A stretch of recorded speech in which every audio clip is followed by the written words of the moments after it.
The water, I've never seen it that high, and it was roaring through, and it was probably a foot and a half from touching the top of the bridge. And then I knew we were in trouble. It was an extremely big flood.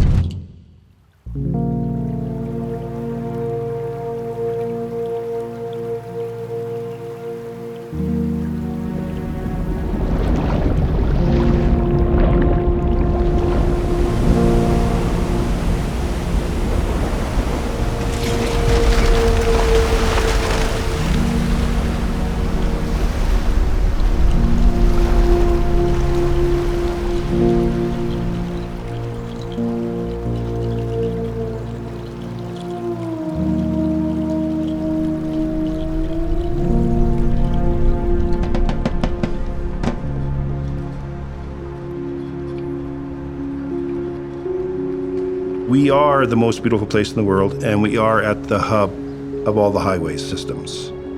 You're an hour from Kamloops, hour and 10 from Kelowna, 2.5 hours from Vancouver. My name is Mike Getz. I am the mayor of the city of Merritt, British Columbia.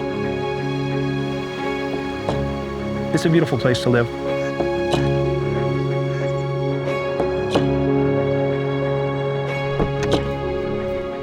My name is Sean Strang. I'm the Director of Flood Recovery and Mitigation for the City of Merritt.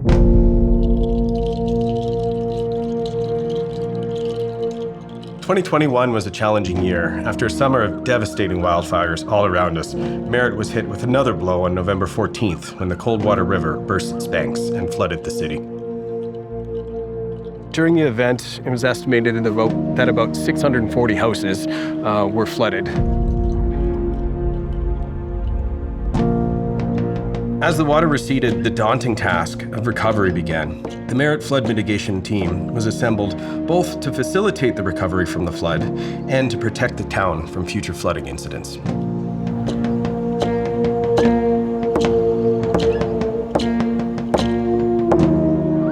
My name is Tom Wilms. I'm a professional biologist. I grew up in Merritt, and I've lived here my whole life.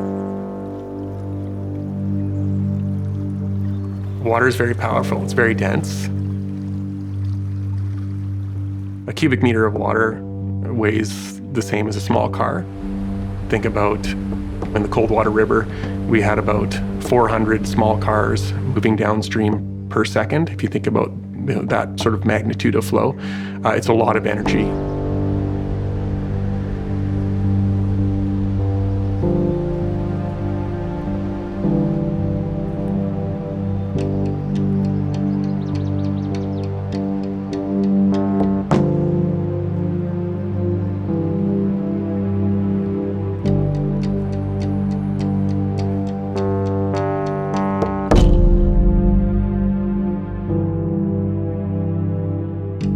All of these homes are stories.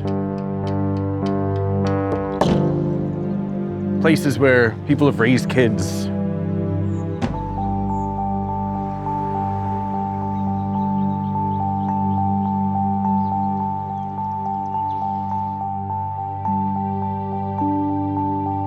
Every single house is somebody's safety, somebody's rock.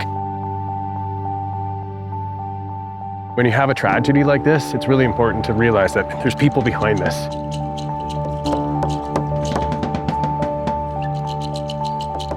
You know, 4.5 years later, a lot of that impact is gone.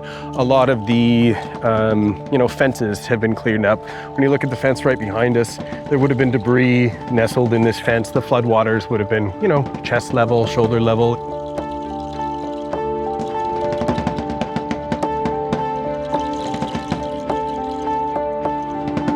A lot of this has been cleaned up. A lot of the houses have been cleaned up, but then you see, still remnants and impacts. This was kind of a beloved store called the Coldwater Market in the city of Merritt. One of those really great little community stores where kids go to get slushies after school. This is one of those places that just never opened again after the flood. For whatever reason, they didn't have the funds to do it, or they just couldn't mentally cope with recovering after the flood. And there's a lot of people in this community, and there's a lot of housing stock in this community that is really in the same situation.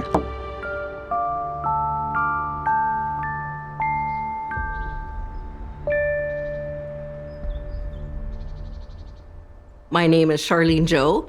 I am from the Lornickley Indian Band with close ties to Shakin Indian Band. My role is the Indigenous Engagement Manager for the Flood Mitigation Department.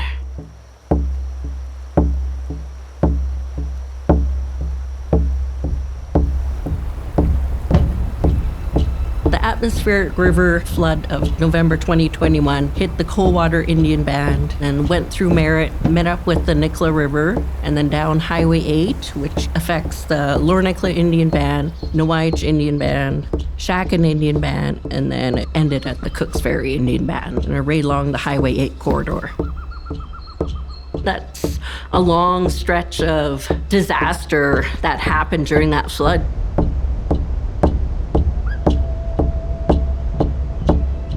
I feel that that alone has brought people closer together. That understanding of what everybody's going through and how it feels.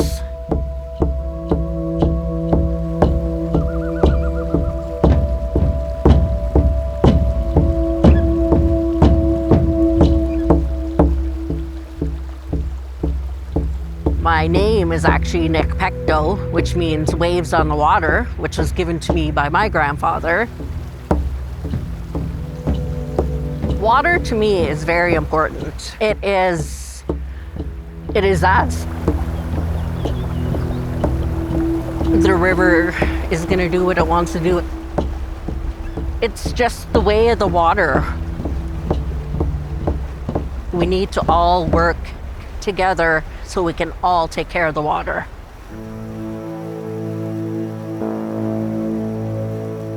At the end of the day, we want a healthy river, but we also want a safe community.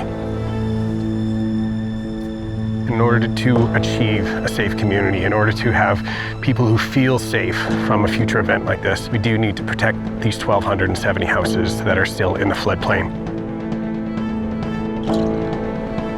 This is an example of one of the projects that's underway. This is the Claybanks Dike that protects a fairly important section of land.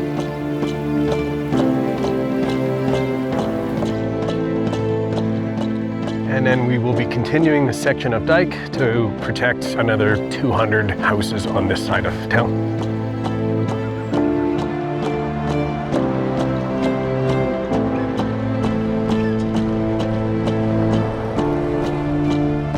One of the hopes that I have for this project is that it will set some precedent in terms of how to engage in restoration activities that are biologically relevant, culturally relevant, and create win-win situations for people as well as nature. The recovery operations team is outstanding.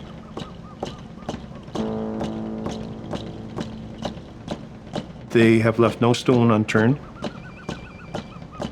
With Sean's group and with the province involved, they have made this process much easier for other communities that are going to see this in the future. I think this project has some precedent-setting ability, and I think a lot of people are going to want to have a look at this work once it's done around developing rivers and river corridors. I'm very proud of this community. This community could have rolled up in a ball and absolutely stopped, but they didn't. As ongoing mitigation continues, after 4 years, the community continues to build back better.